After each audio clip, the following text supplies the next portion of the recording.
Assalamualaikum warahmatullahi wabarakatuh. Perkenalkan kembali, nama saya Rizky Pratama Solidi. Saya dari jurusan Bimbingan dan Konseling.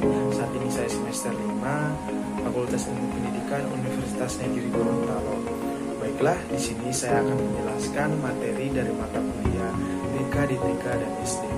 Dosen pengampu mata kuliah yaitu Bapak Jumadi Moris Alam Tuasikal, SPD MPD.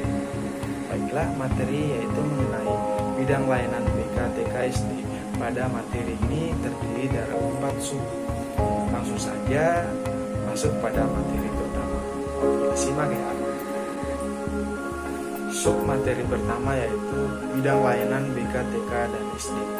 Bimbingan pribadi yaitu bimbingan yang membantu peserta didik dalam memahami, menilai, dan mengembangkan potensi kecakapan, bakat, dan minat sesuai dengan karakteristik, kepribadian, dan kebutuhan dirinya secara realistik. Bimbingan sosial yaitu bidang layanan bimbingan yang membantu peserta didik dalam memahami dan menilai serta mengembangkan hubungan sosial. Bimbingan karir atau yang disebut sebagai peserta didik merencanakan dan mempersiapkan serta memperkenalkan orientasi mengenai pekerjaan dan mampu merencanakan masa depan. Bimbingan belajar yaitu bidang bimbingan yang membantu peserta didik untuk mengetahui dan mengembangkan kemampuan belajar.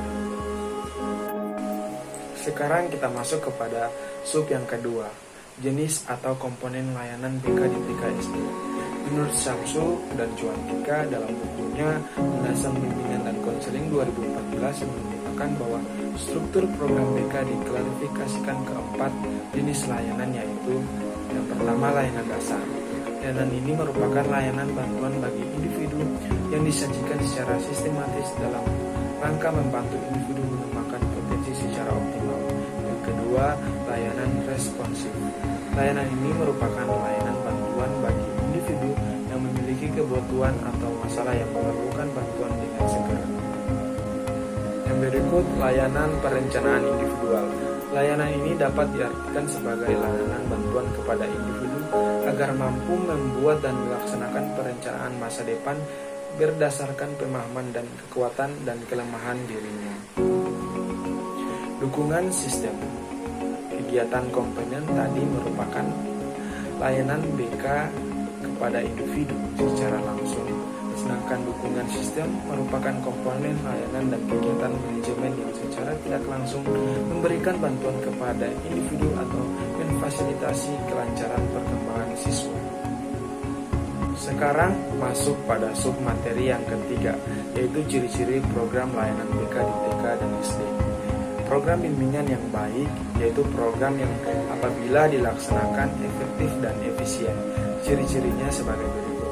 Yang pertama, program itu disusun dan dikembangkan berdasarkan kebutuhan nyata dari para siswa di sekolah dan menurut yang bersangkutan. Yang kedua, kegiatan bimbingan diatur menurut skala prioritas, yaitu ditentukan berdasarkan kebutuhan siswa dan kemampuan petugas. Yang ketiga, program dikembangkan berangsur-angsur dengan melibatkan secara tenaga pendukung di sekolah dalam melancarkannya. Yang keempat, program itu memiliki tujuan yang ideal tetapi realistis dalam melaksanakannya. Yang kelima, program ini mencerminkan komunikasi yang berkesinambungan di antaranya semua anggota staf pelaksanaannya.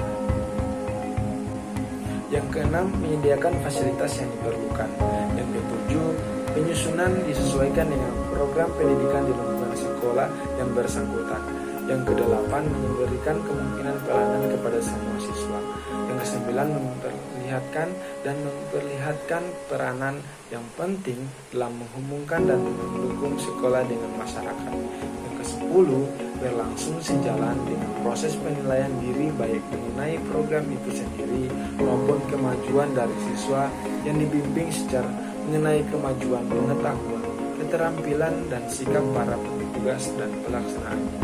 Yang ke-11, program ini menjamin keseimbangan dan kesinambungan layanan bimbingan.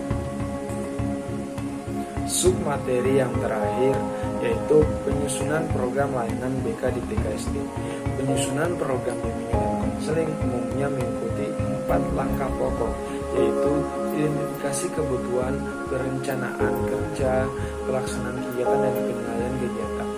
Keempat langkah di atas merupakan suatu rangkaian kegiatan yang sebaiknya dilakukan secara berkesinambungan. Yang pertama, identifikasi kebutuhan. Program yang baik adalah program yang disesuaikan dengan kebutuhan.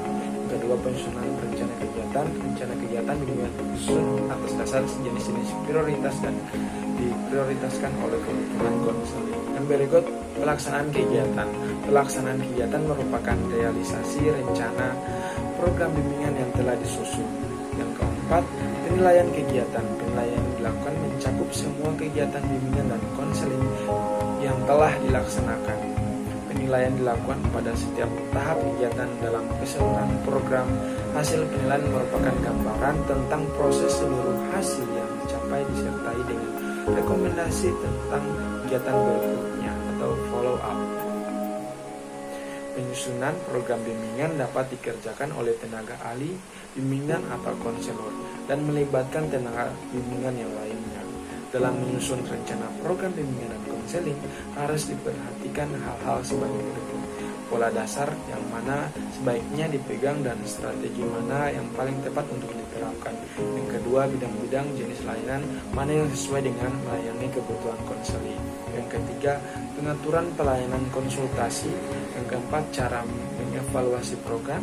Yang kelima, penetapan alih tangan kasus atau tindak lanjut.